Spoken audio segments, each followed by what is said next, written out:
ತೀರ್ಮಾನ ತೊಗೊಂಡು ಏನಂತಂದರೆ ಎಲ್ಲ ಹೋಗಬೇಕು, ಹೋಟೆಲ್ ಹೋಗ್ಬೇಕಾ ಅಥವಾ ಅಂದಾಗ ನಮ್ಮ ಅಧ್ಯಕ್ಷರ ಪುತ್ರ ನಿನ್ನೆಯಿಂದ ನಾನು ಅಪ್ಪಟ ಶಿಷ್ಯ ಅಂದಾಗ ಫೋಟೋಲ್ಲಿ ಕೂಡ ಮಾತಾಡ್ತೀನಿ.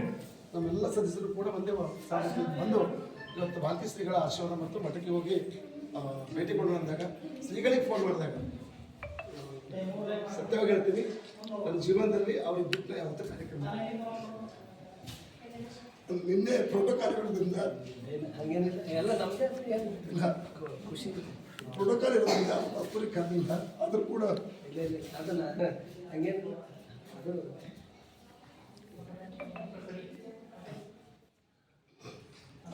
ನನ್ನ ಮೇಲೆ ಬಹಳ ಪ್ರೀತಿ ಗೌರವ ಇರ್ತಕ್ಕಂಥ ಪೂಜ್ಯರು ಇವತ್ತು ನಮ್ಮ ಸರ್ವ ಸದಸ್ಯರು ಇಡೀ ಒಂದು ವಿಧಾನಸೌಧ ನಮ್ಮ ಅಕಾಡೆಮಿ ವಿಧಾನಸೌಧ ಇದ್ದಂಗೆ ನಾವೆಲ್ಲ ಸಚಿವ ಸಂಪುಟ ಸಚಿವರಿದ್ದಂಗೆ ನಮ್ಮ ಅಧ್ಯಕ್ಷರು ಮುಖ್ಯಮಂತ್ರಿಗಳಿದ್ದಂಗೆ ಇವತ್ತು ನಮ್ಮ ಇಡೀ ಸಚಿವ ಸಂಪುಟ ತಮ್ಮ ಆಶೀರ್ವಾದ ಬಂದಿದೆ. ಅದಕ್ಕಾಗಿ ನಮ್ಮ ಗೊಲ್ಲಳ್ಳಿ ಶಿವಪ್ರಸಾದ್ ಸರ್ ನಿಜವಾಗ್ಲೂ ನಮ್ಮ ಬಗ್ಗೆ ಅಪಾರ ಗೌರವ ಇಟ್ಕೊಂಡು ಇವತ್ತು ನಾವು ಬೆಳಗ್ಗೆ ಇಲ್ಲಿವರೆಗೂ ಶ್ರೀಗಳ ಭೇಟಿಗೆ ಹೋಗ್ಕೊಂಡಾಗ ವಿದ್ವಾಂಸರು, ಸಾಹಿತಿಗಳು, ಸರ್ವ ಸದಸ್ಯರು ಮತ್ತು ಇವತ್ತು ಈ ನಿನ್ನಿನ ಕಾರ್ಯಕ್ರಮಕ್ಕೆ ಅವಾರ್ಡಿಗೆ ಭಾಷೆದಂಥ ಎಲ್ಲರೂ ತೀರ್ಮಾನ ತಮ್ಮ ಹತ್ರ ಆಶೀರ್ವಾದ ಬಂದಿದ್ದಾರೆ.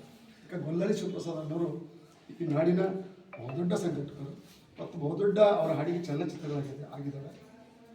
ಅವ್ರ ಹಾಡಿನ ಮೇಲೆ ಸುಮಾರು ಜನ ಬದುಕ್ತಾ ಇದ್ದಾರೆ. ಹಾಡನ್ನು ಕೇಳಿ ಅವ್ರ ಹಾಡನ್ನು ಕೇಳಿ ಸುಮಾರು ಜನ ಬದುಕ್ತಾ ಇದ್ದಾರೆ. ಅಂದರೆ ಅವ್ರ ಹಾಡು ಬೀದಿ ನಾಟಕಗಳಲ್ಲಿ ಇಂಥ ಅಧ್ಯಕ್ಷ ನಮ್ಗೆ ಸಿಕ್ಕಿದ್ದು ಭಾಳ ಸೌಭಾಗ್ಯಕ್ಕಾಗಿ ಗೊಲ್ಲಳ್ಳಿ ಶಿವಪ್ರಸಾದ್ ಅವರು ಬಂದ. ಅದಕ್ಕಾಗಿ ಅವರಿಗೆ ಪೂಜ್ಯ ಶ್ರೀಗಳು ಆಶೀರ್ವಾದ ಕೂಡ ಮಾಡ್ತಾರೆ. ಮತ್ತು ಅಧ್ಯಕ್ಷರು ಕೂಡ ಮಕ್ಕಳಿಗಾಗಿ ಒಂದೆರಡು ನಿಮಿಷ ಮಾತಾಡಬೇಕು ನಾನು ವಿನಂತಿ ಮಾಡಬೇಕು. ಯಾಕಂದರೆ ಸಾಧಾರಣ ಅಧ್ಯಕ್ಷರಲ್ಲ, ಎಲ್ಲ ಅಕಾಡೆಮಿಗಳಿಗೂ ಒಂಥರ ಅಧ್ಯಕ್ಷರು, ನಮ್ಮ ಅಕಾಡೆಮಿಗೆ ಒಂದು ನ್ಯಾಯ ಕೊಡ್ತಕ್ಕಂಥ ಅಧ್ಯಕ್ಷರು. ಅದಕ್ಕಾಗಿ ನಿನ್ನೆ ಭಾಳ ಅದ್ಭುತವಾಗಿ 15 ದಿನಗಳ ಸತತವಾಗಿ ಶ್ರಾಮಿಕ ಕೆಲಸ ಮಾಡಿ ಇವತ್ತು ನಿಜವಾಗ್ಲೂ ನಿಮ್ಮ ಆಶೀರ್ವಾದ ಧನ್ಯರು. ಅದಕ್ಕಾಗಿ ಅಪ್ಪರು ಕೂಡ ಮಾತಾಡ್ತಾರೆ, ನೀವು ಅದಕ್ಕೆ ಕೇಳಬೇಕು. ಕೊನೆಗೆ ಅಧ್ಯಕ್ಷರು ಪೂಜಾರಿಗೆ ಶಾಲು ಮಾಡಿ ನಾವು ಮುಂದೆ ಪಯಣ ಮಾಡಿ ಅಂತೇಳಿ ನಾ ಕೇಳ್ಕೊಳ್ತೀನಿ.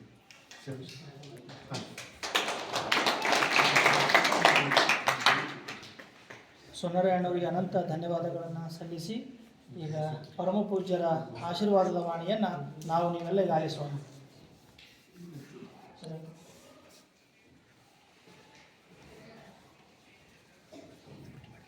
ಓಂ ಶ್ರೀ ಗುರು ಬಸವಲಿಂಗಾಯ ನಮಃ.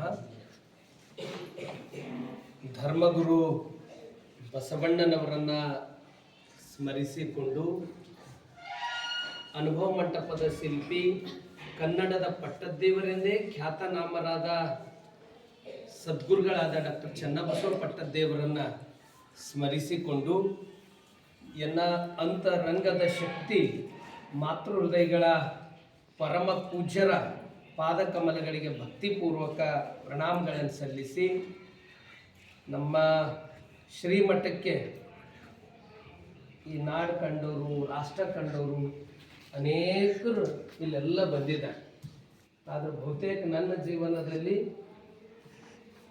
ಈ ರೀತಿ ಇಡೀ ಜಾನಪದ ಅಕಾಡೆಮಿನೇ, ಇಡೀ ಕನ್ನಡ ಸಂಸ್ಕೃತಿ ಇಲಾಖೆನೇ ಎಲ್ಲ ಅಧ್ಯಕ್ಷರು ಸದಸ್ಯರು ಕೂಡ್ಕೊಂಡು ಬಂದಿದ್ದು, ಅಧಿಕಾರಿಗಳು ಕೂಡ ಎಲ್ಲರಿದ್ದಾರೆ. ಅದು ಬಹುತೇಕ ನನ್ನ ಜೀವನದಲ್ಲಿ ಈ ರೀತಿ ಬಂದಿದ್ದವ್ರು ಯಾರಾದರೂ ಇದ್ದರೆ ಅದು ಜಾನಪದ ಅಕಾಡೆಮಿ ಸದಸ್ಯರು, ಅಧ್ಯಕ್ಷರು, ಅಧಿಕಾರಿಗಳು. ಅದು ನಮ್ಮ ಸೋನರಯ್ಯನವರಿಗೆ ಮತ್ತು ಅಧ್ಯಕ್ಷರಾಗಿರ್ತಕ್ಕಂಥ ಗೊಲ್ಲಳ್ಳಿ ಶಿವಪ್ರಸಾದ್ ಅವರಿಗೆ ಹಾಗೂ ಅವರು ಸುಪುತ್ರರಾಗಿರ್ತಕ್ಕಂಥ ನನಗೆ ಅತ್ಯಂತ ಸೂರ್ಯಪ್ರಸಾದ್, ಎಲ್ಲ ಪ್ರಸಾದ್ಗಳೇ ಅವರು ಭಾಳ ಜನ ನಮ್ಮ ಜೊತೆ ಆತ್ಮೀಯತೆ, ಪ್ರೀತಿ, ಭಕ್ತಿ ಸಂಬಂಧಗಳಿವೆ. ಆದ್ರೆ ಬೀದರ್ ಬಂದ ತಕ್ಷಣ ನನ್ನ ಜೊತೆ ಮಾತಾಡಿ ಒಂದು ಹೃದಯಕ್ಕೆ ಒಂದು ಪೂರ್ತಿ ಟಚ್ ಆಗಂಗ, ಒಂದು ಮತ್ತಿಷ್ಟು ಮನಸ್ಸುಗಳು ಕೂಡಂಗೆ ಮಾಡಿದವರು ಅದು ಸೂರ್ಯಪ್ರಸಾದ್ ಅವರು. ಇದಕ್ಕೆಲ್ಲ ಒಂದು ತಾಯಿ ಬೇರಂದರೆ ಸೂರ್ಯಪ್ರಸಾದ್ ಅವರು ನೆನಪಿಟ್ಟು ನಮ್ಮನ್ನು ಮಾತಾಡಿ, ನಾವು ಅವರು ಬೆಂಗಳೂರಲ್ಲಿ ಶ್ರೀಶೈಲ ಸಾರಂಗ ಮಠದಲ್ಲಿ ಹೋದ ಸರ್ತಿ ಸುಲ್ಪಲ್ ಜಗದ್ರೋಳು ಸಾರಂಗದ ಜಗದ್ರೋಳು ನಮ್ಮ ಕರೆದಿ ಅಲ್ಲೆಲ್ಲ ನಿಡಮಾಮಿಡಿ ಸ್ವಾಮೀಜಿ ಅವರು, ಹೌದು ನಿಡಮಾಮಿಡಿ ಸ್ವಾಮೀಜಿಯವರು ನಾವೆಲ್ಲ ಇದ್ದೀವಿ. ಆ ಸಂದರ್ಭದಾಗ ಅಲ್ಲಿ ಅವರಿಗೂ ನಮಗೂ ಅಲ್ಲಿ ಭೇಟಿಯಾಗಿತ್ತು. ಅದನ್ನು ನೆನಪಿಟ್ಕೊಂಡು ಈ ಭಾಗಕ್ಕೆ ಬಂದ ತಕ್ಷಣ ನಮ್ಮನ್ನೇ ನೆನೆಸ್ಕೊಂಡು ಇದಕ್ಕೆಲ್ಲ ಕಾರಣರೇ ಸೂರ್ಯಪ್ರಸಾದ್. ಮತ್ತು ವಿಶೇಷವಾಗಿ ನಮ್ಮ ಸೋನಾರಿಯವರು ಬಗ್ಗೆ ಹೇಳಬೇಕಂದ್ರೆ ಈ ಭಾಗದಾಗ ಕಲೆ ಉಳಿದ್ಯಾದಂದ್ರೆ ಅತ್ಯಂತ ಬಡು ಜನರಿಗೆ ಅಂದ್ರೆ ತುಳಿತಕ್ಕೆ ಒಳಗಾದವರು ಬುಡಕಟ್ಟು ಜನರಿಗೆ ಒಂದು ಜನಪದ ಕಲೆ ಇವತ್ತು ಜೀವಂತ ಇದೆ ಅಂದ್ರೆ ಅದಕ್ಕೆ ಮೂಲ ಕಾರಣಕರ್ತರೆ ನಮ್ಮ ವಿಜಯಕುಮಾರ್ ಸೋನಾರಿಯವರು. ಎಲ್ಲ ವಿಶೇಷ ಅಲ್ಲಿ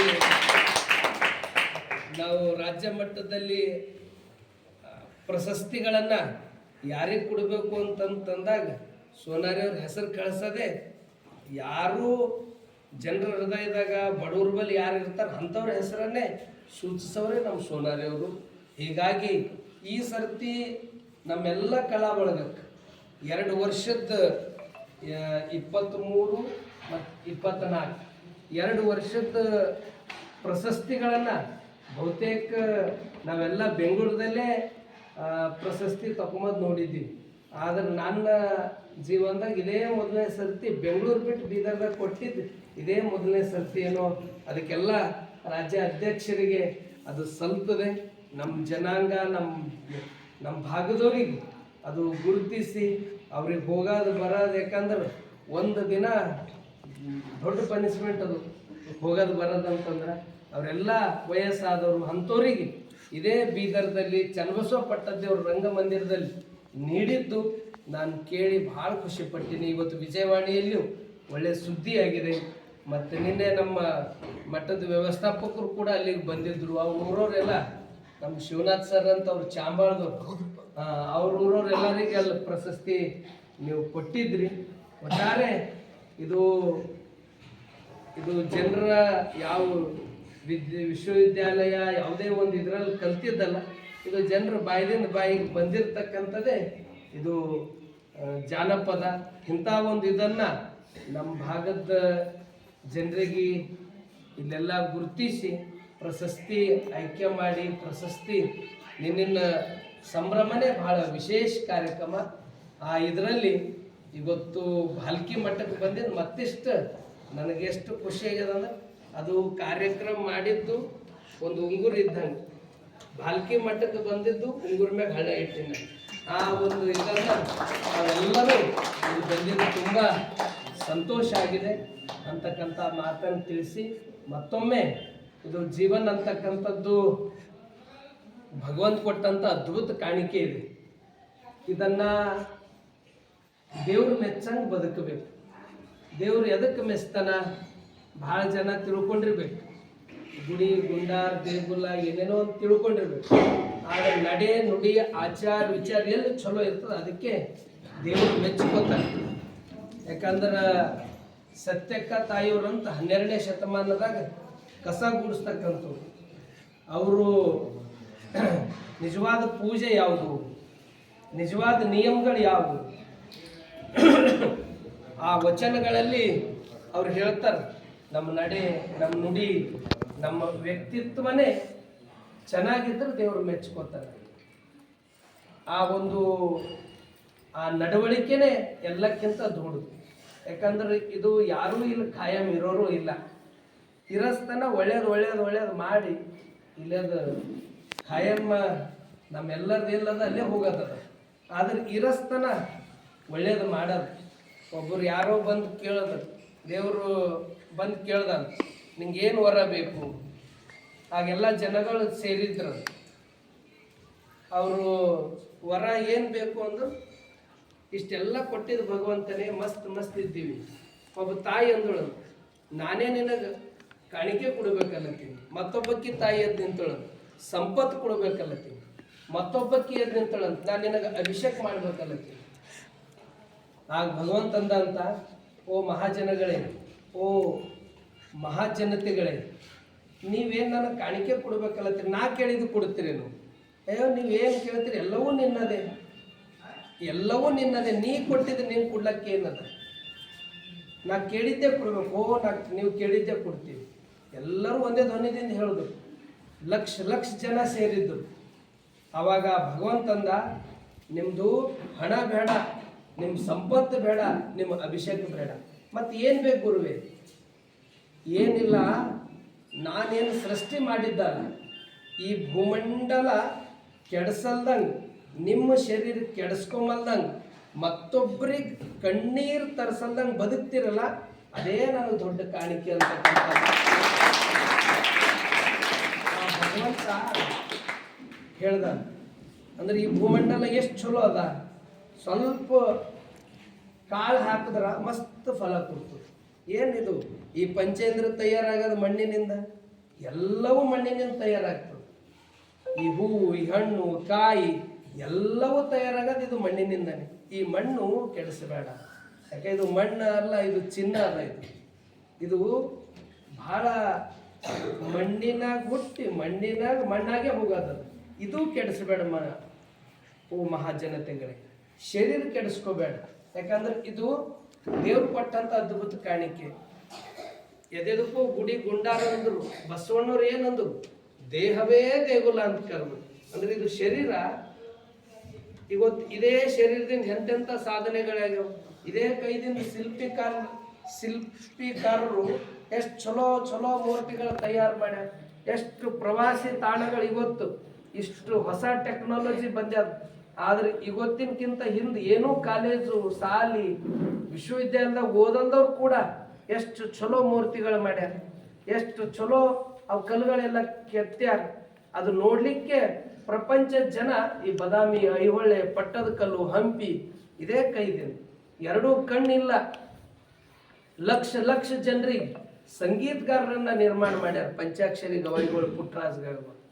ಒಬ್ಬ ತಾಯಿಗೆ ನಿನಗೆ ಮಕ್ಕಳಿಲ್ಲ, ನೀ ಬಂಜಿ ಇದ್ದೀನಿ, ಬರಬೇಡ ಅಂತ ಜನ ಮಾತಾಡ್ತಿದ್ರು. ಒಳ್ಳೆ ಕಾರ್ಯದಾಗ ನೀ ಬರಬೇಡ ಅಂತಿದ್ರು. ಆ ತಾಯಿ ಅಂದಳು, ಈ ದೇವ್ರು ಕೊಟ್ಟನಿದು ಅದ್ಭುತ ಶರೀರ ಅದ, ನನಗೆ ಮಕ್ಕಳಿಲ್ಲ ಅಂದಿರಲ್ಲ ಅಂತ ಒಂದು 10 ವರ್ಷ ತಪಸ್ಸು ಮಾಡಿದ್ರು. 10 ವರ್ಷ ತಪಸ್ಸು ಮಾಡಿ ಆ ಹೈವೇ ಮ್ಯಾಗ 1000 ಗಿಡ ನೆಟ್ಟಿಸಿದಳು. ಬರ್ರಿ ನನ್ನ ಮಕ್ಕಳು ಎಷ್ಟವ ತೋರಿಸ್ತೀನಿ. 1000 ಗಿಡ ನೆಟ್ಟಿಸಿರ್ತಕ್ಕಂಥ ಸಾಲು ಮರದ ತಿಮ್ಮಕ್ಕೆ ಹೇಳಿದಳು, ಇವೇ ನನ್ನ ಮಕ್ಕಳು ಅಂತಕ್ಕಂಥ ಹೇಳಿದ ತಾಯಿ ಸಾಲು ಮರದ ತಿಮ್ಮ. ಈ ಶರೀರ ಎಷ್ಟು ಅಸಲಿಕೆ ಬಸವಣ್ಣವ್ರು ದೇಹವೇ ದೇಗುಲ ಅಂತ ಕರೆದು. ಅಂದ್ರೆ ಇದಕ್ಕೆ ನಾವು ಕೀಳಿರಿಮೆ ಅಂತ ಮಾಡ್ಕೋಬಾರ್ದು. ಇದರಾಗೆ ಎಲ್ಲ ಅದ. ನನಗೇನು ಕೊಟ್ಟಿ ಅನ್ನೋದಕ್ಕಿಂತ ಈ ಶರೀರ ಕೊಟ್ಟನಲ್ಲ ಭಗವಂತ, ಇದ್ರ ಮುಂದೆ ನಾವು ಏನು ಬೇಕು ಅದು ಸಾಧಿಸ್ಬೋದು. ಬಂಜಿ ಇದ್ದವರು, ಮಕ್ಕಳು ಇಲ್ದವ್ರು ಸಾಧಿಸಿದ್ರು, ಕಣ್ಣಿಲ್ದವ್ರು ಸಾಧಿಸಿದ್ರು, ಕೈ ಇಲ್ದವ್ರು, ಕಾಲು ಇಲ್ದವ್ರು, ಈ ಶರೀರನೇ ಅಷ್ಟು ಚಲೋ ಅದ. ಒಳ್ಳೇದು ಮಾಡ್ಕೋತ ಹೋದ್ರು ಅವೆಲ್ಲ ಸಾಧ್ಯ ಆಗ್ತಾವ. ಮತ್ತೊಂದು ಹೇಳಿದ್ರು, ಮತ್ತೊಬ್ಬರಿಗೆ ಕಣ್ಣೀರು ತರಿಸಿದೆ. ಒಬ್ಬರ ಮನವನ್ವಯಿಸಿ ಒಬ್ಬರ ಮನೆಯ ಘಾತವ ಮಾಡಿ ಗಂಗೆಯಲ್ಲಿ ಮುಳುಗಿದಳು, ಚಂದ್ರನ ಕಳಂಕ ಬಿಡದಂತ ಆಯ್ತು. ಅದು ಕಾರಣ ಒಬ್ಬರ ಮನವನ್ವಯಿಸದವನೇ, ಒಬ್ಬರ ಮನೆಯ ಘಾತವ ಮಾಡದವನೇ, ಪರಮ ಪಾವನ ನೋಡ ಕಪಿಲ ಸಿದ್ಧ ಮಲ್ಲಿಕಾರ್ಜುನ. ಶಿವಯೋಗಿ ಸಿದ್ದರಾಮೇಶ್ವರ್ ಅವ್ರು ಹೇಳ್ತಾರೆ, ನೀವು ಎಲ್ಲರೂ ದೇವರಾಗ್ಬೋದು. ಎದರದಿಂದ ಅಂದ್ರೆ ಮತ್ತೊಬ್ಬರು ಮನಸ್ಸು ಕೆಡಿಸ್ಬೇಡ, ಮತ್ತೊಬ್ಬರು ಮನೆ ಹೊಡಿಬೇಡ, ಮತ್ತೊಬ್ಬರನ್ನ ಹಾಳು ಮಾಡಬೇಡ. ಯಾರು ಅವು ಬಿಟ್ಕೊಟ್ಟು ನಡೀತಾರೋ ಒಳ್ಳೆ ರೀತಿಯಿಂದ ನಡೀತಾರೆ. ನಂಗೆ ಏನೋ ಮಾಡ್ಯಾರ ನಾ ಅವ್ರಿಗೆ ಒಳ್ಳೇದು ಮಾಡೋದಷ್ಟೇ, ನಂಗೆ ಕೆಡಕ್ ಮಾಡ್ಯಾರಂದ್ರೆ ಮತ್ತೆ ದೇವ್ರು ಅವ್ರಿಗೆ ಯಾರ ಮಾಡ್ತಾರೆ. ನಮಗೆ ನಾ ತಪ್ಪು ಮಾಡಿ ನನಗೂ ಬಿಡಲ್ಲ, ಎಲ್ಲರಿಗೂ ಅದು ಆಗ್ತದೆ. ಅದ್ರ ಸಲಕ್ಕೆ ನಾವು ಒಳ್ಳೇದು ಮಾಡ್ಕೊತ ಹೋದಾಗ ನಾವು ಕೂಡ ಶರಣರಾಗ್ಬೋದು, ಸಂತರಾಗ್ಬೋದು, ಮಹಾತ್ಮರಾಗ್ಬೋದು ಅಂತ ಸಂದೇಶ ಬಸವಾದಿ ಶರಣರು ಕೊಟ್ಟಿರ್ತಕ್ಕಂಥದ್ದಿದೆ. ಆ ಬದುಕನ್ನು ಎಲ್ಲರೂ ರೂಪಿಸ್ಕೋಬೇಕು. ಇವರೆಲ್ಲ ರೂಪಿಸ್ಕೊಂಡಾರಂತೆ ಇವರೆಲ್ಲ ಇಂತಿಂಥ ಸ್ಥಾನದ ಮೇಲೆ ಇದ್ದಾರೆ, ಇಂಥ ಅಧಿಕಾರದಾಗಿದ್ದಾರೆ. ಯಾಕೆ ಇದು ಎಲ್ಲ ಕ್ಷಣಿಕ, ಇವೆಲ್ಲ ಇರಸ್ತನ ಒಳ್ಳೇದು ಮಾಡ್ಕೋತ ಹೋಗೋದೇ ಜೀವನದ ಅಂಥ ಬದುಕು.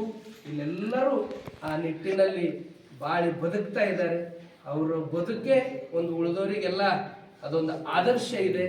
ಜಾನಪದ ಅಧ್ಯಕ್ಷರು, ಇಲ್ಲೆಲ್ಲ ವಿದ್ವಾಂಸರು, ಎಲ್ಲ ಅಧಿಕಾರಿಗಳು, ಎಲ್ಲರಿಗೂ ದೊಡ್ಡ ಕೊಡುಗೆ ಇದೆ. ಅವರಿಗೆಲ್ಲ ಆ ಭಗವಂತ ಬಸವಣ್ಣವರು ಶರಣರ ಆಶೀರ್ವಾದದಿಂದ ಅವರಿಗೆ ಆಯುಷ್ಯ ಆರೋಗ್ಯ ಕೊಟ್ಟು ಇನ್ನಿಷ್ಟು ಈ ಒಂದು ಜಾನಪದ ಲೋಕ ಇನ್ನ ಅದರ ಹಿರಿಮೆ ಗರಿಮೆ ಇನ್ನ ಎಲ್ಲರೂ ಕೂಡ್ಕೊಂಡು ಹೆಚ್ಚಿಸ್ರಿ ಅಂತಕ್ಕಂಥ ಮಾತನ್ನು ತಿಳಿಸಿ ಮತ್ತೊಮ್ಮೆ ನಮ್ಮ ಮಠಕ್ಕೆ ಬಂದಿದ್ದ ಸಲುವಾಗಿ, ನಮ್ಮ ಭಾಗಕ್ಕೆ ಬಂದಿದ್ದ ಸಲುವಾಗಿ ಹೇಳ್ತಾರೆ, ಕೂಡಲ ಸಂಗನ ಶರಣರು ಶರಣ ನಮ್ಮ ಇದಕ್ಕೆ ಬಂದು ಶರಣರ ಬರವೆಮಗೆ ಪ್ರಾಣ ಜೀವಾಳ ಅಂತ ಹೇಳ್ಯಾರ. ಯಾಕಂದ್ರೆ ನೆಂಟರು ಅಪ್ಪಗಳು ಯಾವಾಗ ಭೀ ಹೇಳ್ತಾರೆ, ನೆಂಟರು ಬಂದ್ರು ಸಮಯಕ್ಕಿಂತನೂ ಹೊರಗಿನವ್ರು ಬಂದವ್ರಿಗೆ ನಾವು ಸಮಯ ಕೊಡ್ಬೇಕಂತ. ಅಂದ್ರೆ ನೆಂಟರು ಬರೋದು ತನ್ನ ವೈಯಕ್ತಿಕ ಇರ್ತದೆ, ಇವರೆಲ್ಲ ಬರೋದಂದ್ರೆ ಸಮಾಜ ಹಿತಕ್ಕಾಗಿರ್ತದೆ ಅಂತಕ್ಕಂಥ ಸಂದೇಶ ಇದೆ. ಅದ್ರ ಸಲುವಾಗಿ ಶರಣರು ಬರೋ ನಮಗೆ ಪ್ರಾಣ ಜೀವಾಳ ಅಂತ ಹೇಳ ಅದು ಬಸವಣ್ಣವ್ರು ಹೇಳಿರ್ತಕ್ಕಂಥದ್ದು. ಅಂಥ ಒಂದು ತಾವೆಲ್ಲ ಬಂದಿದ್ದೆ ಒಂದು ನಮಗೆ ಖುಷಿಯಾಗಿದೆ ಅಂತಕ್ಕಂಥ ಮಾತನ್ನು ತಿಳಿಸಿ ಮತ್ತೊಮ್ಮೆ ತಮ್ಮೆಲ್ಲರಿಗೂ ಇಲ್ಲಿ ಇದು ಭಾರತ ದೇಶಕ್ಕೆ ಸ್ವಾತಂತ್ರ್ಯ ಸಿಕ್ಕರು ಕೂಡ ಈ ಭಾಗಕ್ಕೆ ಸಿಗಲಿಲ್ಲ. ಅಂಥ ಸಂದರ್ಭದಾಗ ಮೊಟ್ಟ ಮೊದಲು ಡಾಕ್ಟರ್ ಚನ್ನಬಸವ ಪಟ್ಟದೇವ್ರು ನಮ್ಮ ಗುರುಗಳು 109 ವರ್ಷ ಬಾಳಿ ಬದುಕಿ 1924ರಲ್ಲಿ ಇಲ್ಲಿ ಪಟ್ಟಾಭಿಷೇಕ ಆಗ್ತದೆ. 36ರಲ್ಲಿ ಶಾಂತಿವರ್ಧಕ ಶಿಕ್ಷಣ ಸಂಸ್ಥೆ ಅಂತ ಮುಷ್ಟಿ ಫಂಡ್ದಿಂದ ಸಂಸ್ಥೆ ಕಟ್ತಾರೆ. ಈ ಭಾಗದ ಜನ ಎಲ್ಲ ಜ್ಞಾನಿಗಳಾಗಬೇಕು, ಈ ಭಾಗದ ಜನರದಿಂದ ಇನ್ನ ರಾಜ್ಯ ರಾಷ್ಟ್ರ ಅಂತಾರಾಷ್ಟ್ರ ಮಟ್ಟಕ್ಕೆ ಬೆಳಕಾಗಬೇಕು ಈ ಜನರದಿಂದ ಅಂತ ಹೇಳಿ ಅವ್ರು ಮುಷ್ಟಿ ಫಂಡ್ದಿಂದ ಸಂಸ್ಥೆ ಕಟ್ಟಿ ಇವತ್ತು ಅದನ್ನ ಖಂಡ್ರೆಯವರು ಅದು ಒಳ್ಳೆ ರೀತಿಯಿಂದ ಮಾಡ್ಕೊಂಡು ಹೋಗ್ತಾ ಇದ್ದಾರೆ. ಆ ಸಂಸ್ಥೆನೇ ನಮ್ಮ ಗುರುಗಳು ಫೌಂಡರು. ಅದನ್ನ ಬೆಳೆಸಿ ಇವತ್ತು ಅಲ್ಲಿ ಕಲ್ತಂಥವ್ರು ಜಗತ್ತಿನ ತುಂಬ ಇದ್ದಾರೆ. ಅದು ಸ್ವಾತಂತ್ರ್ಯಕ್ಕಿಂತ ಮೊದಲು ಮತ್ತು ಏಕೀಕರಣ ಇಲ್ಲೆಲ್ಲ ಇವತ್ತು ಇವು ತಾಲೂಕುಗಳು ಜಿಲ್ಲೆಗಳು ಮಹಾರಾಷ್ಟ್ರ ಆಂಧ್ರ ತೆಲಂಗಾಣ 10-15 ಕಿಲೋಮೀಟರ್ ಆಗಣಿಕೆ ಇಲ್ಲಿ ಮಹಾರಾಷ್ಟ್ರ ಆಂಧ್ರ ತೆಲಂಗಾಣ ಆರಂಭ ಆಗ್ತದೆ. ಅವೆಲ್ಲ ಇವತ್ತು ಕರ್ನಾಟಕದಾಗ ಈ ಊರುಗಳು ಉಳಿದವಂದ್ರೆ ಅದು ಶ್ರೇಯಸ್ಸು ಡಾಕ್ಟರ್ ಚನ್ನಬಸವ ಪಟ್ಟದೇವ್ರಿಗೆ ಸಲ್ತದೆ. ನಿಜಾಮ್ ಆಳುವಾಗ ಹೊರಗೆ ಉರ್ದು ನಾಮಫಲಕ ಕನ್ನಡ ಕಲಿತು, ಯಾಕಂದ್ರೆ ಇಲ್ಲಿ ಉರ್ದುನೇ ಆಡಳಿತ ಭಾಷೆ ಇದೆ. ಹೀಗಾಗಿ ಅವ್ರಿಗೆ ಗೊತ್ತಿತ್ತು ಕನ್ನಡನೇ ಎಲ್ಲಕ್ಕಿಂತ ಅದೇ ಮುಂದಿದ್ರಲ್ಲಿ ಅದು ಚಲನೆ ಇರ್ತದೆ ಅಂತ ತಿಳ್ಕೊಂಡೆ ಹೊರಗೆ ಉರ್ದು ನಾಮಫಲಕ ಹಾಕಿ ಕನ್ನಡ ಕಲಿಸುವಾಗ ನಮ್ಮ ಮಕ್ಕಳಿಗೆ ಐನಾರು ಮಾಡ್ಬೇಕಂದ್ರೆ, ನಮ್ಮ ಮಕ್ಕಳಿಗೆ ಹಿಟ್ಟು ಬೇಡಿಸ್ಬೇಕಂದ್ರೆ ಅಂತ ಅಪ್ಪಗಳಿಗೆಲ್ಲ ಜಗಳ ತೆಗಿತಿದ್ರು. ಆದರೂ ಅವ್ರದ್ದು ಯಾವ ಮಾತುಗಳೆಲ್ಲ ಅವು ಸಕಾರಾತ್ಮಕ ತಗೊಂಡು ಅಪ್ಪಗಳ್ದು ಏನದ ಅದು ವಿದ್ಯೆ ಕೊಟ್ಟರು. ಇವತ್ತು ಜಗತ್ತಿನ ಮೊದಲನೇ ಪಾರ್ಲಿಮೆಂಟ್ ಅನುಭವ ಮಂಟಪ ಅದು ಮತ್ತೆ ಮರೆಯಾಗಿದೆ. ಅದಕ್ಕೆ ಜೀವದ ಕಳೆ ತುಂಬಿದವರೇ ಡಾಕ್ಟರ್ ಚನ್ನಬಸವ ಪಟ್ಟದೇವರು. ಒಂದು ಕಾಲ ಒಂದು ಸಮಯ ಹೆಂಗಿತ್ತು ಅಂದ್ರೆ ದಲಿತರು ಅಂದ್ರೆ ಯಾವ ರೀತಿ ಒಬ್ಬರೊಬ್ಬರು ಹತ್ತಿರ ಬರ್ಬಿಡ್ತಿದ್ದಿಲ್ಲ, ಬಾವಿ ಮ್ಯಾಗ ನೀರಿಗೆ ಸುಗಕ್ಕೆ ಹತ್ತಿರ ಇದಾಗ್ಬಿಡ್ತಿಲ್ಲ. ಅಂಥ ಸಂದರ್ಭದಾಗ ಯಾರೂ ಮುಟ್ಟಲ್ಲಾದ ಸಂದರ್ಭದಾಗ ದಲಿತರಿಗೆ ಮಠದಾಗ ಕೂಡಿಸಿ ನೀರು ಕೊಟ್ಟಂಥ ಶ್ರೇಯಸ್ಸು ಅದು ಡಾಕ್ಟರ್ ಚನ್ನಬಸವ ಪಟ್ಟದೇವರಿಗೆ ಸಲ್ತಿದೆ. ದಲಿತರು ಓಣಿದಾಗ ಹೋಗಿ ಅಲ್ಲಿ ಇಷ್ಟಲಿಂಗ ದೀಕ್ಷೆ ಮಾಡಿದ್ರು, ದಲಿತರು ಓಣಿದಾಗ ಹೋಗಿ ಅವ್ರ ಮನೆಗೆ ಹೋಗಿ ಪ್ರಸಾದ ಮಾಡಿದ್ರು. ಇವತ್ತು ಸಿದ್ದರಾಮ ಶರಣರು ಬೆಲ್ದಾಳ ಅಂತ ಹೆಸರು ಕೇಳಿರ್ಬೋದು. ಅವ್ರಿವತ್ತು ರಾಜ್ಯ ಮಟ್ಟದಾಗ ದೊಡ್ಡ ಹೆಸರಿದೆ. ಅವ್ರು ದಲಿತರು ಆದ್ರೆ ಅವ್ರಿಗೆ ತನ್ನ ಜೊತೆ ಈಗ ಈ ಗದಿಗೆ ಮ್ಯಾಗ ಕೂಡ್ಬೇಕಂದ್ರೆ ಚನ್ನಬಸವ ಪಟ್ಟದೇವರು ಶರಣರು ಒಂದೇ ಇದ್ರ ಮ್ಯಾಗ ಕೂಡ್ತಿದ್ರು. ಅಂದ್ರೆ ಯಾವತ್ತು ಬಸವಣ್ಣವ್ರ ಸಿದ್ಧಾಂತ, ಬುದ್ಧನ ಸಿದ್ಧಾಂತ, ಬಾಬಾ ಸಾಹೇಬ್ ಅಂಬೇಡ್ಕರ್ ಅವ್ರ ಸಿದ್ಧಾಂತಗಳೇ ಅದನ್ನ ಕಾರ್ಯರೂಪಕ್ಕೆ ತಂದವ್ರೆ ಡಾಕ್ಟರ್ ಚನ್ನಬಸವ ಪಟ್ಟದೇವರು. ಅವ್ರ ಪರಂಪರೆಗಳೇ ಮತ್ತೆ ಜಾಗತಿಕ ಮಟ್ಟಕ್ಕೆ ಬೆಳೆಸಿದ ಶ್ರೇಯಸ್ಸು ಈಗಿನ ನನ್ನ ಗುರುಗಳಾದ ಪರಮ ಪೂಜ್ಯ ಡಾಕ್ಟರ್ ಬಸವಲಿಂಗ ಪಟ್ಟದೇವರಿಗೆ ಸಲ್ತದೆ. ಇಲ್ಲಿ 400 ವಿದ್ಯಾರ್ಥಿಗಳು ಊಟ ವಸತಿ ಶಿಕ್ಷಣ ಉಚಿತವಾಗಿ ಕೊಡ್ತಾರೆ. ಇಲ್ಲಿ ಯಾರನ್ನು ಏನೂ ಗೊತ್ತಿಲ್ಲ, ಯಾವ ಊರು ಯಾವ ಇದು ಏನೂ ಗೊತ್ತಿಲ್ಲ. ಎಲ್ಲರೂ ನನ್ನ ಮಕ್ಕಳು ಎಂಬ ಭಾವ ಇಟ್ಕೊಂಡು ಅಪ್ಪರು ಇಲ್ಲಿ ಅನ್ನ ಆಶ್ರಯ ಶಿಕ್ಷಣ ಕೊಟ್ಟಿದ್ದಾರೆ. ಮತ್ತು 20,000 ಮಕ್ಕಳು ಇಲ್ಲಿ ಶಿಕ್ಷಣ ಪಡಿತಾ ಇದ್ದಾರೆ. ಇಡೀ ಹಿರೇಮಠ ಸಂಸ್ಥಾನ ವಿದ್ಯಾಪೀಠದಲ್ಲಿ 20,000 ಮಕ್ಕಳು ಶಿಕ್ಷಣ ಪಡಿತಾ ಇದ್ದಾರೆ. ಅದ್ರ ಜೊತೆ ಇಲ್ಲಿ ಬೀದರ್ದಲ್ಲಿ ಒಂದು ಅನುಭವ ಮಂಟಪ ಸಂಸ್ಕೃತಿ ವಿದ್ಯಾಲಯ ಅಂತ ಮಾಡಿದ್ದಾರೆ. ಅಲ್ಲಿ ಪ್ರತಿ ವರ್ಷ ಹೆಣ್ಣು ವಿದ್ಯಾರ್ಥಿನಿಯರಿಗೆ ಪ್ರತಿ ವರ್ಷ ಒಂದು ಉಚಿತವಾಗಿ ಕೊಡ್ತಾರೆ ಊಟ ವಸತಿ ಶಿಕ್ಷಣ. ಅಲ್ಲೊಂದು 60 ಮಕ್ಕಳು ಪ್ರತಿ ವರ್ಷ ಪರೀಕ್ಷೆ ನಡೆಸಿ ಅಲ್ಲೆಲ್ಲನೇ ಉಚಿತವಾಗಿ ಕೊಡ್ತಾರೆ. ಆ ಮಕ್ಕಳದ್ದು ಅವ್ರದ್ದು ಜ್ಞಾನ ಅವ್ರದ್ದು ಅಲ್ಲಿ ಕಲ್ತಿರ್ತಕ್ಕಂಥದ್ದು ಒಬ್ಬ ಪ್ರಾಧ್ಯಾಪಕರ ಹಂಗೆ ಅವರು ಉಪನ್ಯಾಸ ಎಲ್ಲ ಕೊಡ್ತಾರೆ. ಇಂಥದ್ದೆಲ್ಲ ಜನಪರ ಜೀವಪರ. ಇವತ್ತು ಎಷ್ಟೋ ವಿದ್ವೇರಿಗೆ ಆಶ್ರಯ ಕೊಟ್ಟವ್ರೆ ಒಂದು ಆಶ್ರಯ ತಾಣ ಅಂದ್ರೆ ಅದು ಭಾಲ್ಕಿ ಮಠ. ಅದಕ್ಕೆಲ್ಲ ಆ ತಾಯಿಂದಿರು ಯಾರೋ ಏನೇನೋ ಕಳ್ಕೊಂಡಿದ ಅಂದ್ರೆ ಅಂಥವ್ರಿಗೆ ಶಿಕ್ಷಣ ಕೊಟ್ಟು ಆ ಮಕ್ಕಳಿಗೆ ಗೊತ್ತು IIT, ನೀಟು, NDA, ಪೈಲಟು ಇಂಥ ಇದರಲ್ಲೆಲ್ಲ ಅವರೆಲ್ಲ ಸ್ಥಾನವನ್ನು ಪಡ್ಕೊಂಡಿದ್ದಾರೆ. ಅದು ಇಲ್ಲೇ ಒಂದು ಬರುವ ದಾರಿಯಲ್ಲೇ ಗುರುಕುಲ ಅಂತ ಒಂದು 60 ಎಕರೆ ಕ್ಯಾಂಪಸ್ ಇದೆ. ಅಲ್ಲಿ ಒಂದು 7,500 ಮಕ್ಕಳು ಇರ್ತಾರೆ. ಅಂದ್ರೆ LKG ಇಂದ ಡಿಗ್ರಿವರೆಗೆ ಅಲ್ಲಿ ಒಂದು ಗೋಶಾಲೆ ಇದೆ. ಇನ್ನೊಂದು ಅಡಕ್ಷನ್ ಸೆಂಟರ್, ದತ್ತು ಕೇಂದ್ರ. ತಿಪ್ಪಿ ಮ್ಯಾಗ ಚರಂಡಿ ಮ್ಯಾಗ ಬಿದ್ದಂಥ ಮಕ್ಕಳಿಗೆ ಪಾಲನೆ ಪೋಷಣೆ ಮಾಡಿ ಇವತ್ತು 110 ಮಕ್ಕಳಿಗೆ, ಯಾರಿಗೆ ಮಕ್ಕಳಿಲ್ಲ ಅವ್ರಿಗೆ ಮಕ್ಕಳು ಕೊಟ್ಟವರೇ ಪರಮ ಪೂಜ್ಯ ಡಾಕ್ಟರ್ ಬಸವಲಿಂಗ ಪಟ್ಟದೇವರು. ಅದು ವಿಶೇಷವಾಗಿ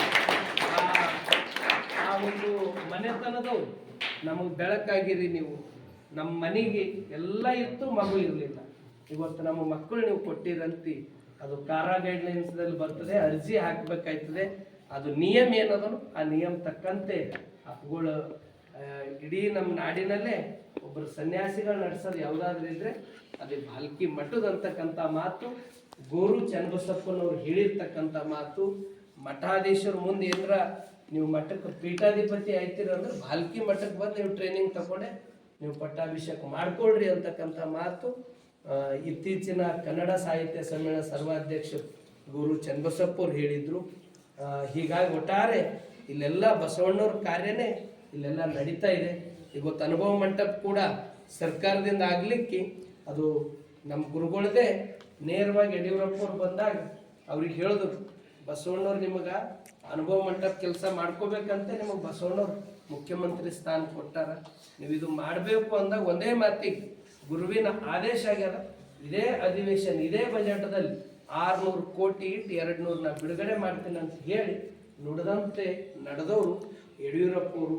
ಮತ್ತು ಸಿದ್ದರಾಮಯ್ಯವ್ರ ಹತ್ತಿರನು ಈ ಸಾಂಸ್ಕೃತಿಕ ನಾಯಕ ನೀವು ಮಾಡ್ರಿ ಅಂತ ತಿಳ್ಕೊಂಡು ಮೊಟ್ಟ ಮೊದಲು ಅದು ಧ್ವನಿ ಎತ್ತಿ ಆ ಸಿದ್ದರಾಮಯ್ಯವ್ರ ಹತ್ತಿರ 100 ಜನ ಸ್ವಾಮಿಗಳಿಗೆ ವಿದ್ವಾಂಸರಿಗೆ ಕರ್ಕೊಂಡು ಹೋದಾಗ ಮುಖ್ಯಮಂತ್ರಿ ಸಿದ್ದರಾಮಯ್ಯವರು ಕೂಡ ಅಪ್ಪವ್ರ ಮಾತಿಗೆ ಅದನ್ನ ಸಾಂಸ್ಕೃತಿಕ ನಾಯಕ ಅಂತ ಅವರು ಘೋಷಣೆ ಮಾಡಿದ್ದಾರೆ.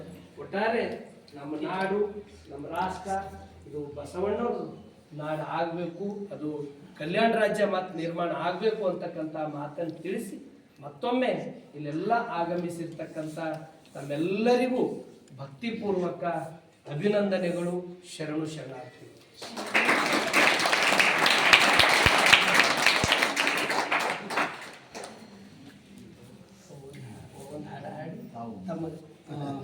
ಬಂಧುಗಳೇ, ನಮಗೆ ಪರಮ ಪೂಜ್ಯರು ಹೇಳಿದಂತೆ ಇವತ್ತು ನಾವು ಒಂದಿನ ಉಳಿದಿದ್ದು ನಮ್ಮ ಕಾರ್ಯಕ್ರಮ ಎಲ್ಲ ಮುಗಿಸಿ ಒಂದು ಕಡೆ ನಾವು ಹೇಳಿದಂಗೆ ನಮಗೆ ಕರ್ನಾಟಕ ರಾಜ್ಯ ಬೀದರ್ ಅಂದರೆ ಮುಕುಟಮಣಿ. ನಮಗೆ ಯಾವಾಗಲೂ ಕೂಡ ನಮ್ಮ ಅಧ್ಯಕ್ಷ ಅಂತ ಗೊಲ್ಲಳ್ಳಿ ಶಿವಪ್ರಸಾದ್ ಅವರ ನೇತೃತ್ವದಲ್ಲಿ ನಾವೆಲ್ಲರೂ ಇಲ್ಲಿಗೆ ಬಂದಾಗ ಭಾಳ ಪ್ರೀತಿಯಿಂದ ಬರಮಾಡಿಕೊಂಡು ಬಸವಣ್ಣನ ಹಿತವಚನಗಳನ್ನು, ಬುದ್ಧನ ಆಶಯಗಳನ್ನು, ಅಂಬೇಡ್ಕರ್ ಅವರ ಸಿದ್ಧಾಂತವನ್ನು ಕೂಡಿರ್ತಕ್ಕಂಥ ಮಠದ ಬಗ್ಗೆ ಪರಿಚಯ ಮಾಡಿಕೊಡ್ತಾ ನಮ್ಮನ್ನೆಲ್ಲ ಪ್ರೀತಿಯಿಂದ ಸ್ವಾಗತಿಸಿ ಆಶೀರ್ವಚನದ ಮಾತನಾಡಿದಂಥ ಪೂಜ್ಯರಿಗೆ ನಮ್ಮೆಲ್ಲರ ಪರವಾಗಿ ಅನಂತ ಶರಣು ಶರಣಾರ್ಥಿಗಳನ್ನು ಸಲ್ಲಿಸ್ತೀವಿ. ನಮ್ಮ ಜೊತೆಗೆ ಜಾನಪದವನ್ನು ಕಟ್ಟಿದಂಥ ದಿಗ್ಗಜರಲ್ಲಿ ನಾಡೋಜ ಡಾಕ್ಟರ್ HL ನಾಯೇಗೌಡರು, ಅವ್ರ ಜೊತೆಗೆ ಹೆಗಲು ಕೊಟ್ಟು ದುಡಿದು ಇವತ್ತು ಹಿಂದೆ ಜಾನಪದ ತಜ್ಞ ಪ್ರಶಸ್ತಿಯನ್ನು ಪಡೆದು ನಿನ್ನೆ ಗುರುಜಿ ಅವರು ಪುಸ್ತಕ ಅವರು ಬರೆದಂಥ ಅಧ್ಯಯನ ಪುಸ್ತಕಕ್ಕೆ ಬಹುಮಾನ ಬಂದಿದೆ. ಅದನ್ನು ಪಡೆದಂಥ ನಮ್ಮ ನಿಮ್ಮೆಲ್ಲರ ವಾನರ ಶಿವರಾಮ್ ಸರ್ ಒಂದೆರಡು ಮಾತುಗಳನ್ನು ಆಡ್ಬೇಕಂತ, 2 ಮಾತು ಆಮೇಲೆ ಅಣ್ಣ ಮಾತಾಡ್ತಾರೆ. ಇಲ್ಲ ಬೇಡ, ನೀವು ಹಾಡಾಡ್ಬಿಡಿ, ಅದನ್ನು ಗುರುಗಳು ಮಾತಾಡಿ ಮಾತಾಡ ಹಾಡಾಡಿ ಮಕ್ಕಳಿಗೆ ಅದೊಂದು ಹಾಡ ಅವ್ರದ್ದು ಪ್ರಸಾದ್ ಟೈಮ್ ಅವ್ರು ಸೋನಾರಿ ಅವ್ರು ನಮಗೊಂದು ಅದೊಂದು ಪ್ರಸಾದ ನಮ್ಮಲ್ಲಿ ಮಾಡಿ ಹೋದ್ರೆ ಕರೆಕ್ಟ್ ಆಯ್ತಿತ್ತು. ಈಗ ಅವ್ರೇನು ಬೇರೆ ಇಲ್ಲ, ನಾವೇನು ಬೇರೆ ಇಲ್ಲ. ಮೈಲಾರ್ಲಿಂಗ ಭಿನ್ನ ಭೇದವ ಮಾಡಬ್ಯಾಡಿರಿ, ಇದರ ಉನ್ನತತನವನ್ನು ಚೆನ್ನಾಗಿ ಕೇಳಿರಿ. ಭಿನ್ನ ಭೇದವ ಮಾಡಬ್ಯಾಡಿರಿ, ಭಿನ್ನ ಭೇದವ ಮಾಡಬ್ಯಾಡಿರಿ, ಭಿನ್ನ ಭೇದವ ಮಾಡಬ್ಯಾಡಿರಿ, ಇದರ ಉನ್ನತತನವನ್ನು ಚೆನ್ನಾಗಿ ಕೇಳಿರಿ. ಭಿನ್ನ ಭೇದವ ಮಾಡಬ್ಯಾಡಿರಿ, ಭಿನ್ನ ಭೇದವ ಮಾಡಬ್ಯಾಡಿರಿ. ಮನೆ ಮನೆ ತಿರುಗೋದು ಬೆಕ್ಕು ಅಯ್ಯ ಮನೆ ಮನೆ ತಿರುಗೋದು ಬೆಕ್ಕು ಅಯ್ಯ ಆರೂರ ಮನೆಯಲ್ಲಿ ಲಿಂಗಾಯತರ ಮನೆಯಲ್ಲಿ ಕ್ವಾಂಟಿಗರ ಮನೆಯಲ್ಲಿ ಹಾಲು ನೆಕ್ಕೋದು ನೋಡಬೇಕು ಅಯ್ಯ ಕುರುಬಾರ ಮನೆಯಲ್ಲಿ ಗೌಡರ ಮನೆಯಲ್ಲಿ ಕೊಲೆಯಾರ ಮನೆಯಲ್ಲಿ ಮಾದಿಗರ ಮನೆಯಲ್ಲಿ ಬಾಡು ತಿನ್ನೋದು ನೋಡಬೇಕು ಇಂಥ ಸರ್ವ ಜಾತಿಯ ಒಳಗೆ ಬೆರೆತು ಹೋಗಿರೋ ನಮ್ಮ ಆಚಾರವೆಲ್ಲ ಭಿನ್ನ ಭೇದವ ಮಾಡಬ್ಯಾಡಿರಿ ಭಿನ್ನ ಭೇದವ ಮಾಡಬ್ಯಾಡಿರಿ ಅಯ್ಯ ಉತ್ತಾರಿ ಮಳೆ ಬಂದು ಸುತ್ತಿ ಸುತ್ತಿ ಒಡೆವಾಗ ಅಯ್ಯ ಉತ್ತಾರಿ ಮಳೆ ಬಂದು ಸುತ್ತಿ ಸುತ್ತಿ ಒಡೆವಾಗ ಅಯ್ಯ ನೆತ್ತಿ ಮ್ಯಾಗಳ ನೀರು ಗಂಟಾಲಿಗಿಳಿದಾವಲ್ಲೋ ಮೈಲಾರ ಲಿಂಗ ಮೈಲಾರ ಲಿಂಗ ಅಯ್ಯ ಬಾಯಲ್ಲಿ ಬೆಲ್ಲ ಎದೆಯಲ್ಲಿ ಕತ್ತಾರಿ ಅಯ್ಯ ಬಾಯಲ್ಲಿ ಬೆಲ್ಲ ಎದೆಯಲ್ಲಿ ಕತ್ತಾರಿ ಇಂಥ ಜಾತಿಗರ ಸಂಗವ ಮಾಡಲು ಬ್ಯಾಡಿರಿ ಭಿನ್ನ ಭೇದವ ಮಾಡ ಬ್ಯಾಡಿರಿ ಭಿನ್ನ ಭೇದವ ಮಾಡ ಬ್ಯಾಡಿರಿ ಅಯ್ಯ ಹಸಿದವನು ಹೊಲೆಯ ಸುಸ್ತಾದವನು ಚಾಂಡಾಳಿ ಅಯ್ಯ ಹಸಿದವನು ಹೊಲೆಯ ಸುಸ್ತಾದವನು ಚಾಂಡಾಳಿ ನಮ್ಮ ಹಿಂಬಾಗಿ ಕೊಲ್ಲುವ ಮೈಲಾರ ಲಿಂಗ ಮೈಲಾರ ಲಿಂಗ ಮೈಲಾರ ಲಿಂಗ ಅಯ್ಯ ಇರವಲ್ಲ ಸ್ಥಿರವಲ್ಲ ನರ ಜನ್ಮ ಸ್ಥಿರವಲ್ಲ ಅಯ್ಯ ಇರವಲ್ಲ ಸ್ಥಿರವಲ್ಲ ನರ ಜನ್ಮ ಸ್ಥಿರವಲ್ಲ ಅಯ್ಯ ಆಡಿಕೊಳ್ಳಲು ಬ್ಯಾಡಿ ಬಡವಾರ ಬದುಕ ಕತ್ತಾಲ ಬೆಳದಿಂಗಳೊಳಗ ಕತ್ತಾಲ ಬೆಳದಿಂಗಳೊಳಗ ಅಯ್ಯ ಆಡಿಕೊಳ್ಳಲು ಬ್ಯಾಡಿ ಬಡವಾರ ಬದುಕ ಕತ್ತಾಲ ಬೆಳದಿಂಗಳೊಳಗ ಕತ್ತಾಲ ಬೆಳದಿಂಗಳೊಳಗ ಕತ್ತಾಲ ಬೆಳದಿಂಗಳೊಳಗ ಕತ್ತಾಲ ಬೆಳದಿಂಗಳೊಳಗ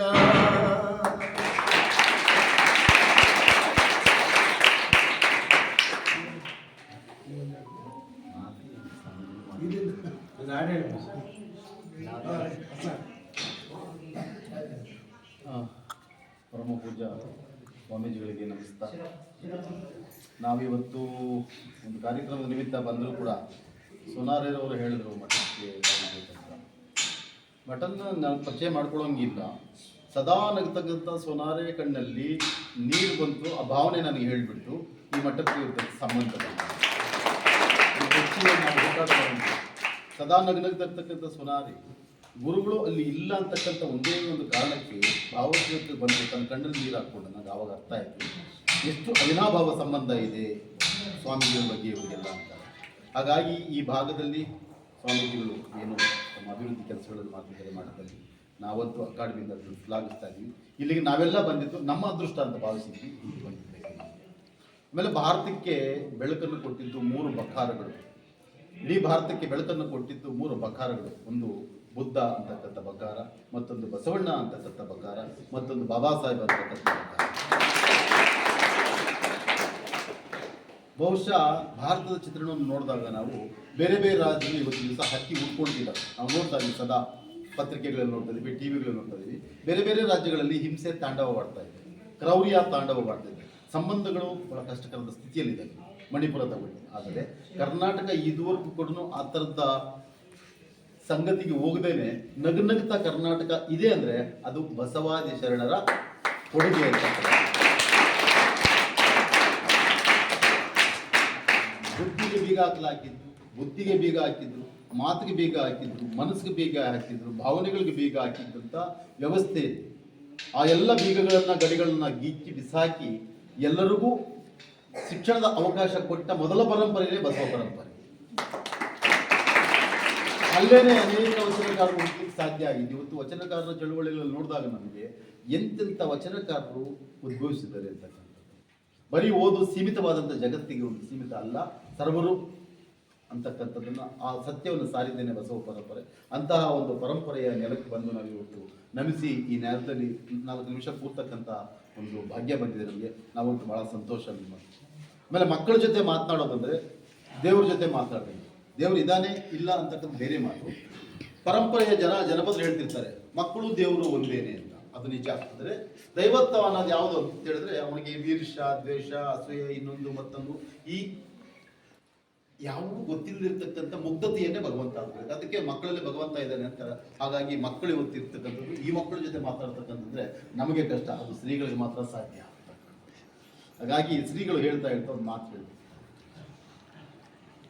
ಅಸಾಧ್ಯವಾದದ್ದು ಯಾವುದೂ ಇಲ್ಲ, ಅದಕ್ಕೆ ಸಾಲುಮರದ ತಿಮ್ಮಕ್ಕ ಹೆಸರು ಬೋರ್ಡ್ ಮಾಡಿ ಈ ಸಂದರ್ಭನ ಹೇಳ್ತೀನಿ. ನಾನು ಮೈಸೂರಿನ ಒಂದು ಕಾಲೇಜ್ಗೆ ಅತಿಥಿಯಾಗಿ ಹೋಗಿದ್ದೆ. ಸ್ವಾಮಿ ಮೈಸೂರಿನ ಕಾಲೇಜ್ ಒಂದಕ್ಕೆ ಅತಿಥಿಯಾಗಿ ಹೋಗಿದ್ದೆ.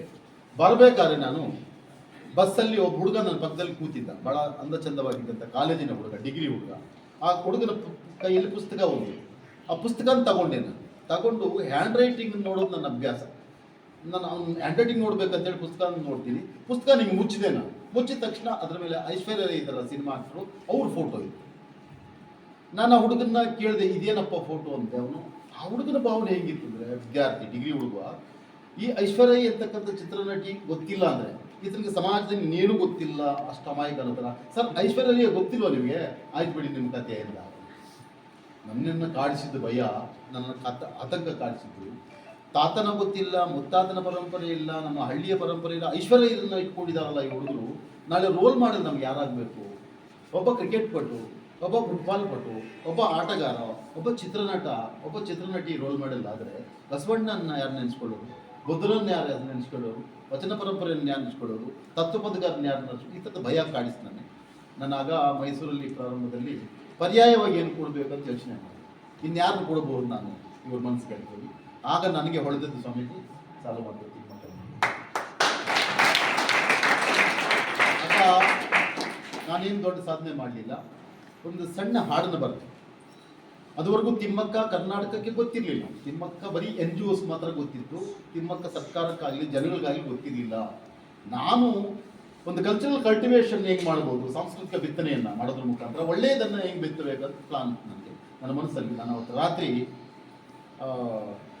ಪರ್ಯಾಯವಾಗಿ ಯೋಚನೆ ಮಾಡಿ, ಸೂರ ಗುಡಿಸಿಲಿನೊಳಗ ಊರ ಬೆಳಗಿದ ದೀಪ, ದಾರವಾದಳು ಹೂಗಳ ಹಾರಕ್ಕ, ಹೆಸರು ಸಾಲು ಮರದ ತಿಮ್ಮಕ್ಕ, ಅವಳ ಹೆಸರು ಸಾಲು ಮರದ ತಿಮ್ಮಕ್ಕ.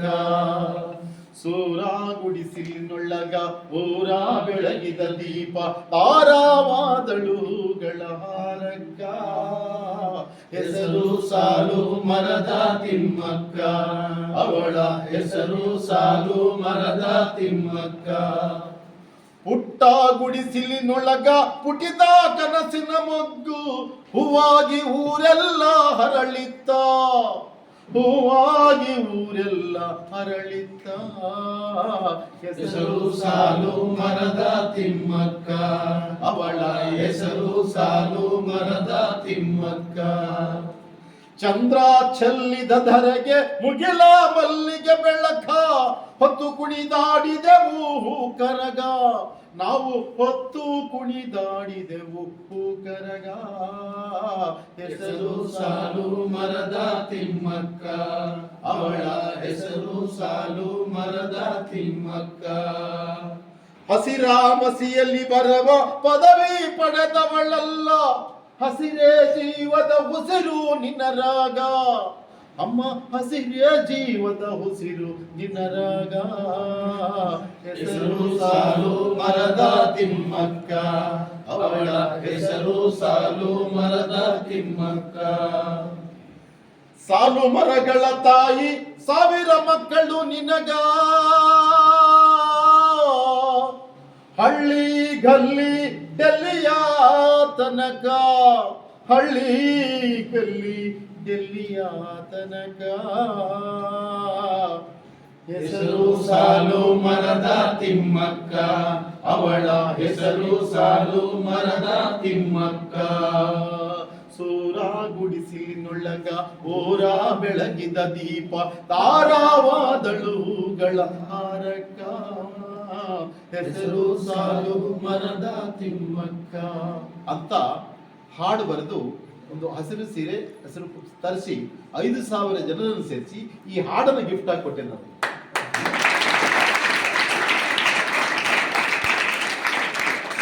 ಇದು ಅನಿತಾ ಕೌಲ್ ಅಂತ ಒಬ್ಬ IAS ಅಧಿಕಾರಿಗೆ ಆಕರ್ಷಣೆ ಆಗ್ಬಿಟ್ಟು ಸಿದ್ದರಾಜ್ ಗೊತ್ತು. ಆ IAS ಅಧಿಕಾರಿ ಈಗ ಏನು ನಮ್ಮ ಗವರ್ಮೆಂಟ್ ಸೆಕ್ರೆಟರಿ ಅತೀಕ್ ಸಾಹೇಬರು IAS, ಇವರಿಬ್ಬರು IAS ಸೇರಿಕೊಂಡು ಇದನ್ನ ಆವತ್ತಿನ ಮುಖ್ಯಮಂತ್ರಿ ಗಮನಕ್ಕೆ ತರ್ತಾರೆ. ಅವರು ಇಲ್ಲ, ಈ ಹಾಡನ್ನ ನೀವು ಗ್ರಾಮ ಪಂಚಾಯತಿ ಸಂವಹನ ಕಾರ್ಯಕ್ರಮಕ್ಕೆ ರೆಕಾರ್ಡಿಂಗ್ ಮಾಡಿ ಇಡೀ ಕರ್ನಾಟಕಕ್ಕೆ ಕಟ್ಕೊಳ್ಸಿ. ಆ ಹಾಡು ಇಡೀ ಕರ್ನಾಟಕದ ಎಲ್ಲ ಗ್ರಾಮ ಪಂಚಾಯತಿಗಳಿಗೆ ಸರ್ಕಾರದ ಮುಖೇನ ತಲುಪುತ್ತೆ. ಅಲ್ಲಿಂದ ತಿಮ್ಮಕ್ಕನ ಕರೆಯಕ್ಕೆ ಶುರು ಮಾಡಿದ್ರು. ಸಿನಿಮಾ ಶೂಟಿಂಗ ಇನಾಗ್ರೇಷನ್ ಅವ್ರು ಕರೆಯಕ್ಕೆ ಕರೆದ್ರು, ಫಾರೆಸ್ಟಲ್ಲಿ ಗಿಡ ಹಾಕ್ಬೇಕಾ ತಿಮ್ಮಕ್ಕನ ಕರೆದ್ರು. ಕೊನೆಗೆ ತಿಮ್ಮಕ್ಕ ಒಂದು ಸರ್ಕಾರದ ಮಹಾನ್ ಕ್ಯಾಬಿನೆಟ್ ದರ್ಜೆಗೂ ಹಾಗಾಗಿ ಒಂದು ಸಣ್ಣ ಪ್ರಯತ್ನವೂ ಕೂಡ ಒಳ್ಳೆಯದು ಹೆಂಗೆ ವಿಸ್ತರಿಸುತ್ತೆ. ಬೆಳಕು ಕಿಂಡಿ ಸಣ್ಣದು, ಅಂದರೆ ಬೆಳಕು ಬಹಳ ದೊಡ್ಡದಲ್ವ. ಹಾಗಾಗಿ ಬಸವಣ್ಣನವು ನಾವು ಹುಟ್ಟಿನಿಂದ ಬಸವ ಇದನ್ನು ಆರಾಧಿಸುವಂಥದ್ದು. ನಮ್ಮ ಫಾದರು ಕೂಡ ಮೈಸೂರಲ್ಲಿ ಹೋದವಾಗ ಅವರು ಬಸವ ಪರಂಪರೆಯ ಅದಕ್ಕೆ ನನಗೆ ಆ ಕಾಲದಲ್ಲಿ ನಮ್ಮ ಭಾಗದಲ್ಲಿ ನಾರಾಯಣಪ್ಪ, ನಾರಾಯಣ ಸ್ವಾಮಿ, ಮುನಿಯಪ್ಪ ಅಂತ ಇರ್ತಾರೆ. ಯಾಕಂದ್ರೆ ನಾರಾಯಣ ಸ್ವಾಮಿ ಅಂತಕ್ಕಂಥದ್ದು ಅಲ್ಲಿನ ಪರಂಪರೆ, ಕೈವಾರ ತಾತ. ನಮ್ಮಪ್ಪ ನನಗೆ ಶಿವಪ್ರಸಾದ್ ಅಂತ ಹೆಸರಿಟ್ಟಿದ್ದೇನೆ ಈ ಕಾರಣಕ್ಕೆ.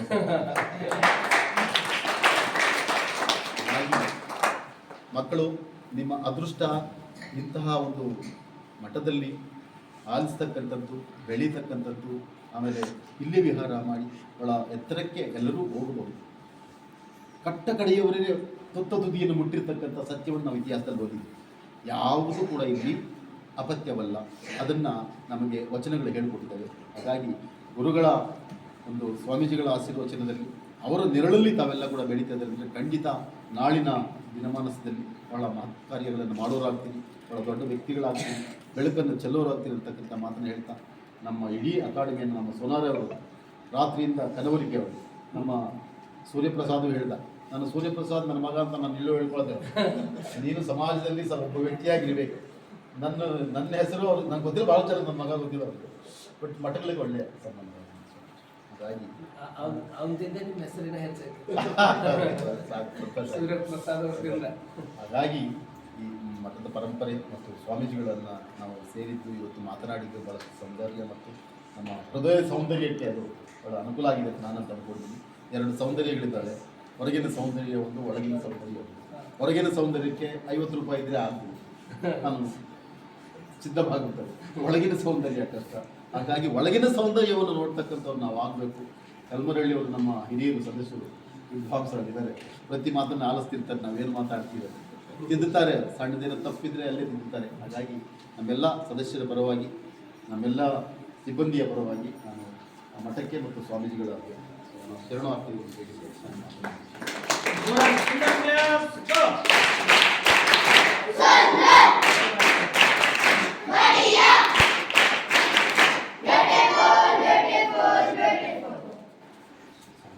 ಶಿವಪ್ರಸಾದ್ ಸಾಹೇಬ್ರ ಮಾತುಗಳು ನಾವು ಕೇಳ್ತಿಲ್ಲ ಅಂದ್ರೆ ಭಾಳ ದೊಡ್ಡ ಇದು ಕಳ್ಕೊತಿದ್ದೀವಿ. ಸೋನಾರಿ ಅಣ್ಣವರು ಅದು ಹೇಳ್ತಿಲ್ಲ ಅಂದ್ರೆ ನಮಗೂ ಇದಾಯ್ತಿಲ್ಲ. ನಿಮ್ಮ ಮಾತುಗಳು ಬಸವಣ್ಣವ್ರು ಹೇಳ್ದಂಗೆ ಮುತ್ತು, ಮಾಣಿಕ್ಯ, ಸ್ಫಟಿಕ ನಿಮ್ಮ ಮಾತಿನಲ್ಲಿ ನಾವು ಕಂಡು ನಾವೆಲ್ಲರೂ ಧನ್ಯರಾಗಿದ್ದೀವಿ.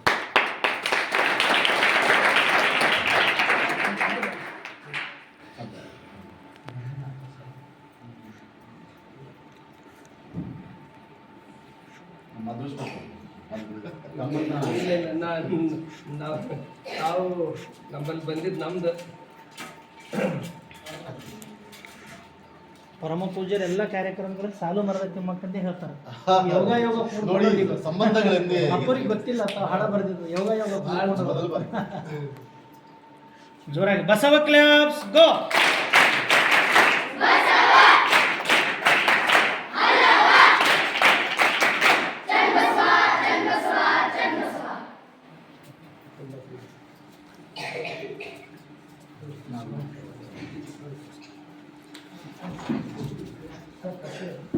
ಸರ್ ತಾವು ಇದು ಬಂದು ತಾವು ಮತ್ತೆ ಸರ್ ಬನ್ನಿ. ಹೌದು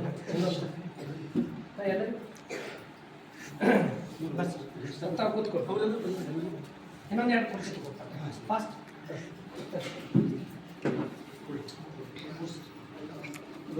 ಶ್ರೀ ಗುರು ಬಸವಲಿಂಗಾಯನ ಎಲ್ಲರೂ ಈಗ ಶ್ರೀ ಗುರು ಬಸವಲಿಂಗಾಯನ ಹೇಳಬೇಕು. ಎಲ್ಲರೂ ನೇರವಾಗಿ ಕುಳಿತುಕೊಳ್ಳ್ರಿ.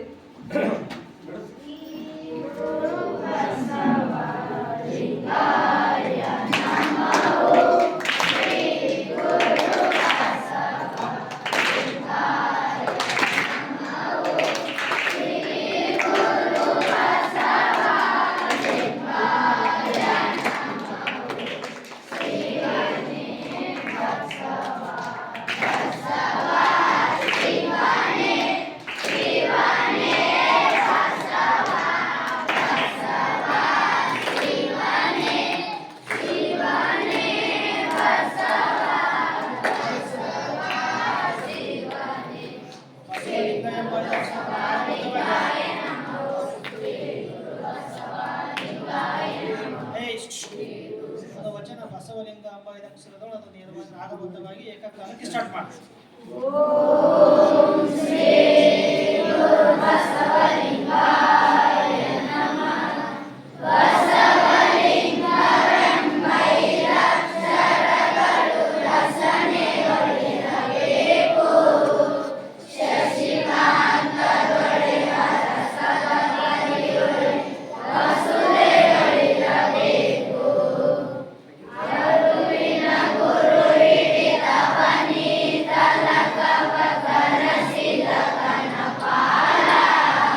ಶಿವನ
ಓಂ ಶ್ರೀ ಗುರು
ಜೋರಾಗಿ ಸುಂದರ್ ಕ್ಲಾಪ್ಸ್ ಗೋ.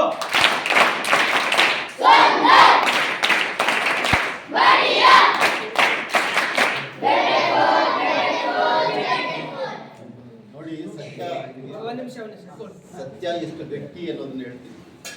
ನಾವೆಲ್ಲ ಬಂದ್ವಿ, ಗೊತ್ತಿಲ್ಲದ ನಾವು ಹಂಗೆ ಬಂದ್ಬಿಟ್ವಿ. ಅದಕ್ಕೆ 5 ಜನ ನಿಂತ್ಕೊಂಡ್ವಿ, ಹರಾಜ್ಕೊಂಡ್ವಿ. ಒರಿಜಿನಲ್ ಇವರು ಮತ್ತೆ ಅವರೇ ದಾರಿ ಕರೆಕ್ಟಾಗಿ ಅವ್ರ ದಾರಿಗೆ ಉಳ್ಕೊಂಡ್ರು. ಸತ್ಯ ಹಾಗಾಗಿ ಯಾರು ಮಾಡ್ತಾರೋ ಅವ್ರಿಗೆ ಅದು ಅಸಲಿಕೆ ಮಾಡಿದ್ರು ಮಾರಯ್ಯ ಅಂತ ಹೇಳಿ ಇವ್ರು ಮಾಡ್ಯಾರ. ಸತ್ಯ ಅನ್ನೋದು ಬಹಳ ಗಟ್ಟಿ ಅಂತ ನಮಗೆ ಅದನ್ನೆಲ್ಲ ಪಾರವಾದ ನಂಬಿಕೆ. ಈಗ ಅಲ್ಲಿ ಗುರುಕುಲ ಟ್ರಸ್ಟ್ ಹೋಗಿ ಪೂಜೆಗಳು ಸಡನ್ಲಿ ಕರೆಸಿದ್ರು. ಎಲ್ಲ ಗ್ರಾಮದ ಕಲಾವಿದರು ಬರ್ತಾ ಇದ್ದಾರೆ, ಮಕ್ಕಳಿಗೆಲ್ಲ ಬೇಗ ಕೂಡಿಸಲಿ ಅಂತ. ನನಗೆ ಆಯ್ತು ಅಪ್ಪಾಜಿ ಅವರೇ ಕೂಡಿಸ್ತೀವಿ ಅಂತ ಹೇಳಿದ್ವಿ. ಆದರೆ ಇವತ್ತಿನ ದಿನ ನಮಗೆಲ್ಲ ಸಾರ್ಥಕ ಆಯಿತು. ಯಾಕಂದ್ರೆ ಸಾಲುಮರದ ತಿಮ್ಮಕ್ಕನ ಹೆಸರನ್ನು ನಾವೆಲ್ಲ ಪಠ್ಯ ಪುಸ್ತಕದಲ್ಲಿ ಕೇಳಿದ್ದೀವಿ, ಓದಿದ್ದೀವಿ. ಆದರೆ ಅವರ ಕುರಿತು ಹಾಡವನ್ನು ರಚನೆ ಮಾಡಿ ಇಡೀ ಒಂದು ಸಾಂಸ್ಕೃತಿಕ ಲೋಕಕ್ಕೆ ಅವರ ಹೆಸರನ್ನ ಚಿರಪರಿಚಿತ ಮಾಡಿದಂಥ ಒಬ್ಬ ಸಾಧಕ ನಮ್ಮ ಮುಂದೆ ಬಂದು ಅವರ ಅದ್ಭುತವಾದಂತಹ ನುಡಿಗಳನ್ನು ನಮಗೆಲ್ಲ ಕೇಳಲಿಕ್ಕೆ ಅವಕಾಶ ಮಾಡಿಕೊಟ್ಟಿದ್ದಾರಲ್ಲ. ವಿಶೇಷವಾಗಿ ಪರಮ ಪೂಜರಿಗೆ ಮತ್ತು ನಮ್ಮ ವಿಜಯಕುಮಾರ್ ಸೊನಾರೆ ಸರ್ ಅವರಿಗೆ ಹಾಗೂ ಅಧ್ಯಕ್ಷರಿಗೂ ಎಲ್ಲರಿಗೂ ಶ್ರೀಮಠದ ವತಿಯಿಂದ ಎಲ್ಲ ಮುದ್ದು ವಿದ್ಯಾರ್ಥಿಗಳ ಸರ್ ಅವರು ಹಾಡುವಾಗ ಮಕ್ಕಳು ಕಣ್ಣಲ್ಲಿ ಬರ್ತಾ ಇದ್ರು. ಅಂದರೆ ಅಷ್ಟು ಧನ್ಯತಾ ಆ ಮಕ್ಕಳು ಕಾಣ್ತಾ ಇದ್ರು.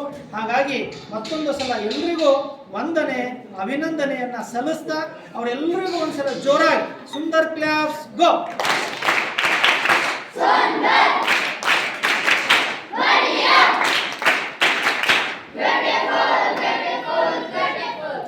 ಎಲ್ಲರೂ ನೇರವಾಗಿ ಕುಳಿತು ವಚನ ಮಂಗಲ ರಾಗಬದ್ಧವಾಗಿ